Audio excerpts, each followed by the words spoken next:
บารัตดินแดนต้องสาปแห่งทวีปกิฟฟอนเนียที่สุดแสนจะมืดมนและขมขืนโดดเดี่ยวและห่างไกลจากความศิวิไลซ์ใดๆทั้งสิ้นบนโลกใบนี้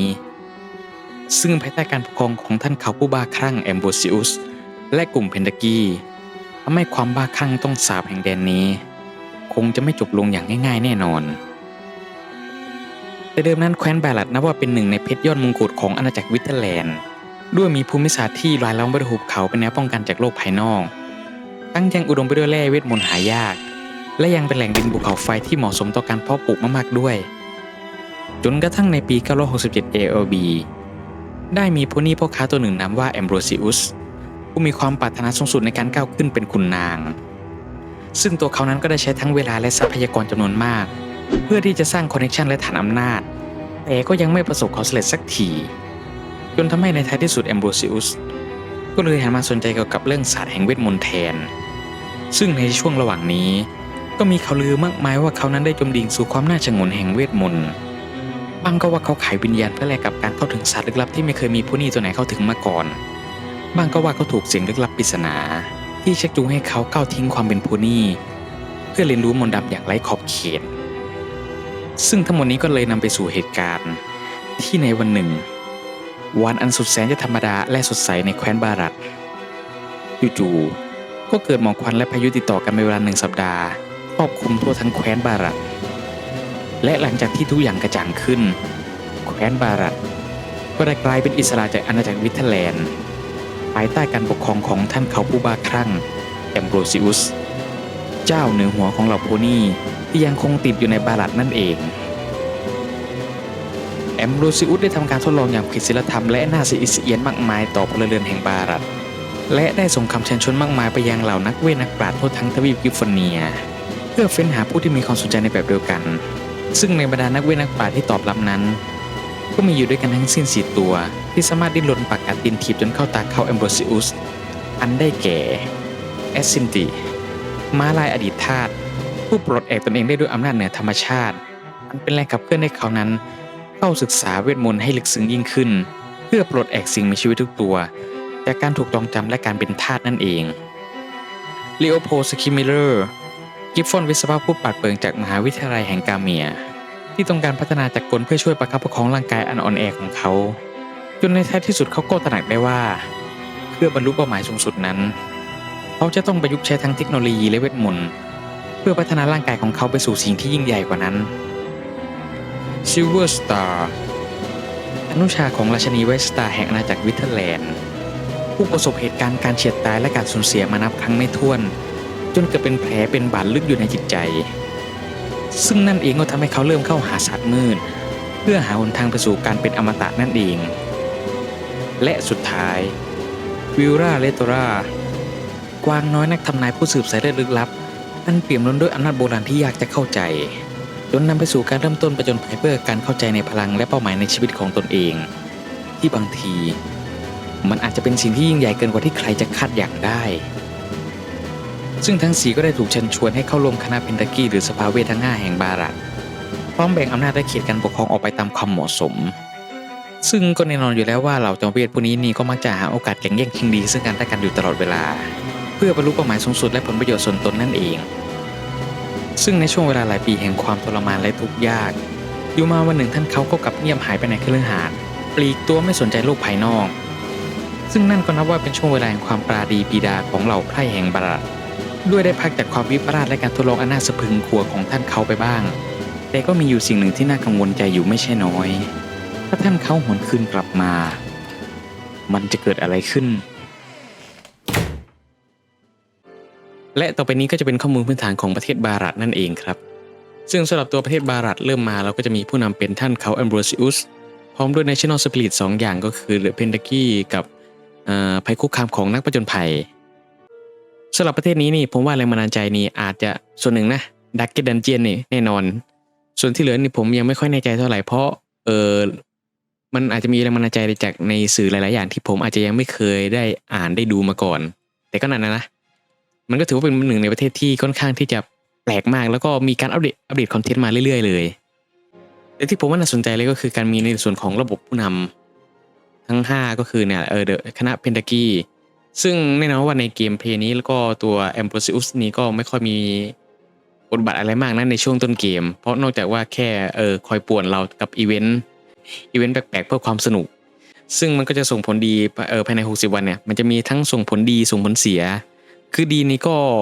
ถือว่าก็ดีพอควรอ่ะดีใช้ได้แต่ที่แย่นี่ก็แทบจะด่าแม่เลยทันที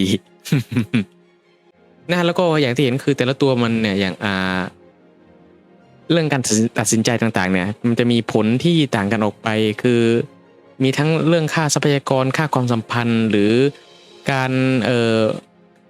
เป็นลูกเล่นเล็กน้อยที่ต่างกันไป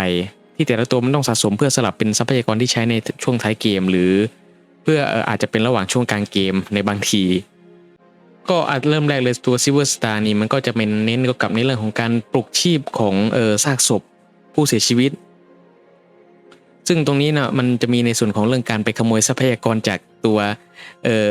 นักเวทตัวอื่นด้วยทำให้มันก็เป็นการคือทำลดค่าความสัมพันธ์ซึ่งยิ่งค่าความสัมพันธ์ของแต่ละตัวมันแย่ลงเท่าไหร่เนี่ยถ้าถึงศูนย์เมื่อไหร่ปุ๊บมันก็จะมีในเรื่องของอีเวนท์ที่ว่ามันจะเกิดการฆ่ากันเองตรงนี้มันก็จะเป็นการที่ว่าเราจะต้องเลือก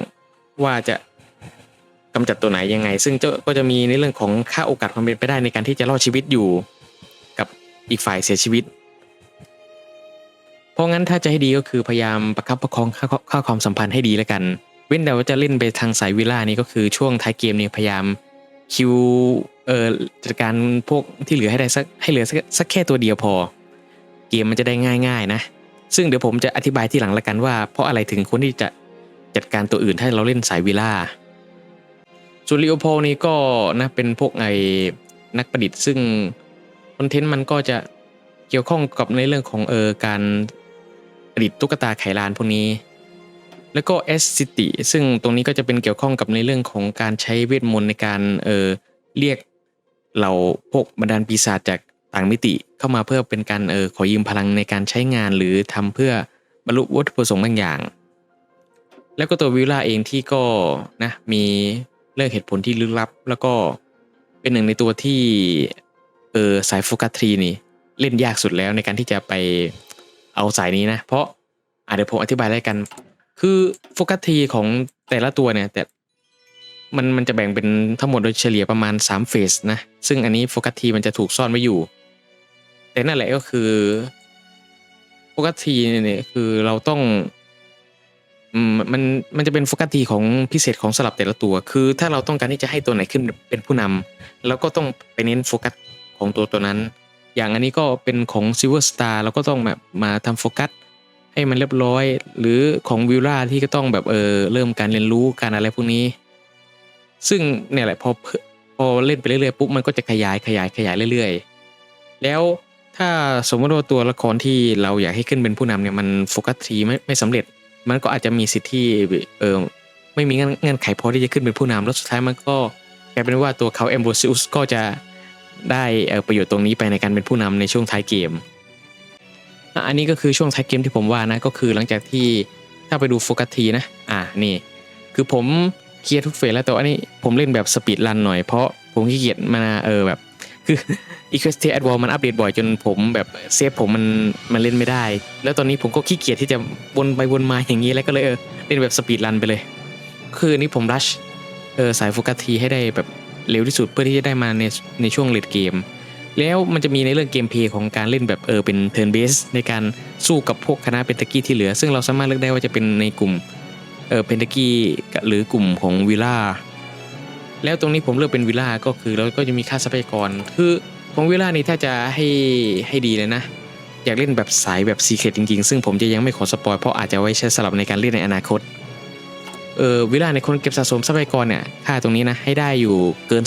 2,000 แล้วคุณจะต้องไปศึกษาโฟกัสทรีของในพวกบรรดาคณะของเพนตากี้ทุกตัวไม่ว่าจะเป็นของ Silver Star ก็คือในเรื่องของการสำรวจห้องสมุดของไอตัวลีโอโพก็จะเป็นเกี่ยวกับในเรื่องของการขุดจนไปเจอไททันแล้วก็ต้องปรับไททันลงให้ได้หรือไม่ก็ตัวของ Destiny ที่ก็เกี่ยวกับเรื่องการสร้างวิหารแห่งความลึกลับซับซ้อนอะไรสักอย่างนั่นนะคือวิลล่าไม่ต้องเรียนรู้ศาสตร์ทั้งหมดให้ของทุกตัวให้ได้เพื่อเอามาประยุกต์ใช้สำหรับในการไปสู่สิ่งที่ยิ่งใหญ่กว่า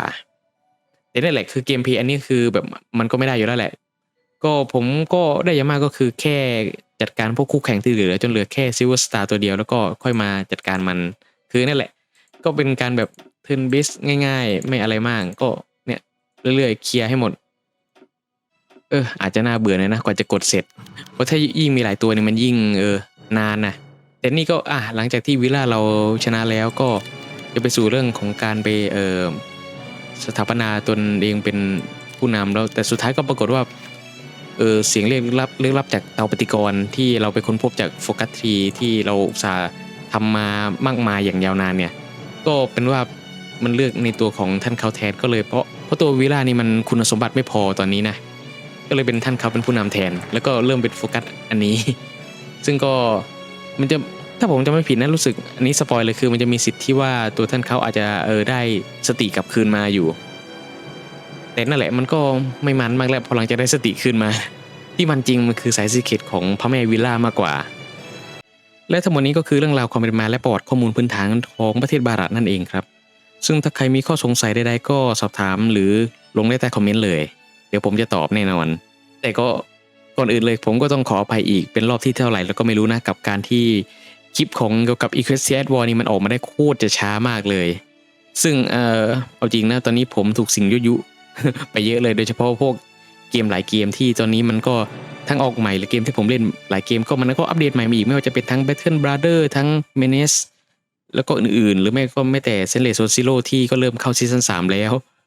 ซึ่งนั่นแหละนะผมมัวแต่ทะเลถลายไปเล่นเกมอย่างอื่นอยู่จนแบบไม่ได้ทำเกี่ยวกับ YouTube เลย แต่ก็นั่นแหละนะสำหรับเนื้อหาทั้งหมดของคลิปนี้ก็มีเพียงเท่านี้นะครับ